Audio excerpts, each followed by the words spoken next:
Start हो गया है क्या? हाइब्रिडाइजेशन दो भागों में बांट देते हैं, टाइप 1 टाइप 2। लेकिन जब आप 12th में जाएंगे, कहां जाएंगे? 12th में जाएंगे तो 3 भागों में इसको बांट देंगे। कितने भागों में बांट देंगे? Type 1 type 2 type 3। लेकिन 11th में आप 2 भाग में ही पढ़िए तो ठीक रहेगा। ठीक है, आइए देखिए क्या है आप लोगों का हाइब्रिडाइजेशन।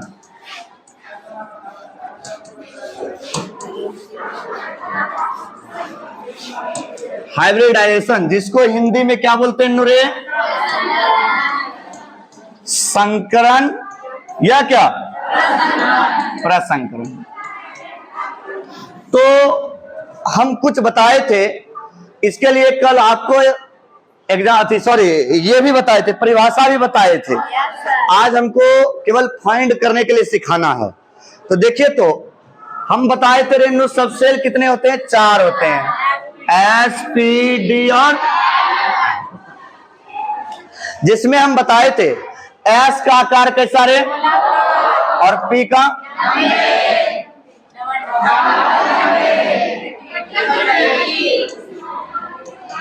जटिल, जिसको कॉम्प्लिकेटेड बोलते हैं। बात समझ में आया? अगर आप एक बार वो शेप भी हम जल्दी जल्दी दिखा देते हैं, मेरे पास है व्यवस्था, तो दिखाने में क्या तकलीफ है? थोड़ा सा देखिएगा, तेजी में हम दिखा देते हैं, क्योंकि हमेशा नहीं दिखाएंगे तो आज दिखा देते हैं लास्ट में ना जी। तो आप सबका शेप जानिए, 1 नंबर में ये आना तय है। ठीक है, देखिए तो ये आपका यहां दिखता होगा एस ऑर्बिटल, और एस ऑर्बिटल का आकार देखिए कैसा हो रहा है। ये गोल है क्या? गोल है। तेजी में देखिए पी का कैसा आकार है। देखिए जहां पी ऑर्बिटल आया, और पी ऑर्बिटल का आपको शेप दिखाई देता होगा, डम्बेल इसको बोलते हैं। लास्ट देखिए डी ऑर्बिटल है, तो डी ऑर्बिटल का शेप कैसा? इस प्रकार का। अब लास्ट में एक और है एफ ऑर्बिटल, जिसका आकार देखिए जटिल है, कॉम्प्लिकेटेड है। 3D मदद से हम दिखा पा रहे हैं आपको, लेकिन 2D मदद से आपको हम नहीं दिखा पाएंगे। तो तेजी में आइए, हम लोग चलते हैं पीछे। देखिए तो यही अभी हम बताए, एस का कैसा रे तो गोल होता है, पी का कैसा, डी का, और एफ का। आगे बढ़िए, हम एक चीज और बताए कि एस में ऑर्बिटल की संख्या, एस में ऑर्बिटल की संख्या केवल 1 होता है। कितना होता है?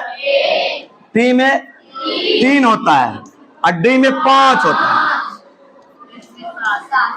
और इसमें 7 होता है। हम डायरेक्ट इसमें लिख दिए 7 घर होता है। क्या कोई तकलीफ? अब हम कल बताए थे आप लोग को, इसको रहने दीजिए इतना पे, हम पेज को चेंज कर लेते हैं। देखिए इधर हम बोले थे प्रसंकरण, क्या बोले थे? ऐसा कीजिए ना, इसको प्रसंकरण पहले हटा दीजिए। इधर लिखते हैं कक्षक की संख्या ना, इधर लिखते हैं प्रसंकरण। हम कल बताए थे प्रसंकरण के बारे में, अगर नो प्रसंकरण बनना होगा तो कम से कम कक्षक की संख्या कितना होना चाहिए? अब मैक्सिमम तो जितना जा सकता है, लेकिन कम से कम 2 ही होगा। कम से कम कितना? आप लोग बायोलॉजी के स्टूडेंट हैं, और इस चीज का आपको पता होगा कि एक नया शिशु लाने के लिए दुनिया में कम से कम 2 चाहिए ना। लैंगिक और अलैंगिक जानते हैं, तो उसी प्रकार का हाइब्रिडाइजेशन है। नया बबुआ को लाएंगे तो कम से कम 2 कक्षक मिलना चाहिए। और एक चीज और बताए थे कि माता और पिता को जब हमको पहचानना हो तो क्या करते हैं? चेक करवाते हैं। अब देखते होंगे कई हॉस्पिटल में ऐसा घटना आ जाता है कि कोई माँ अपने संतान को जन्म दे करके वो भाग जाती है ना, तो उसके तक पहुंचना कैसे पहुंचे? तो कुछ ना कुछ उसका मेडिकल टेस्ट हुआ होगा तो पहुंच जाएंगे। तो सेम इस गधा का मेडिकल टेस्ट होगा, भी हाइब्रिडाइजेशन का भी क्या होगा?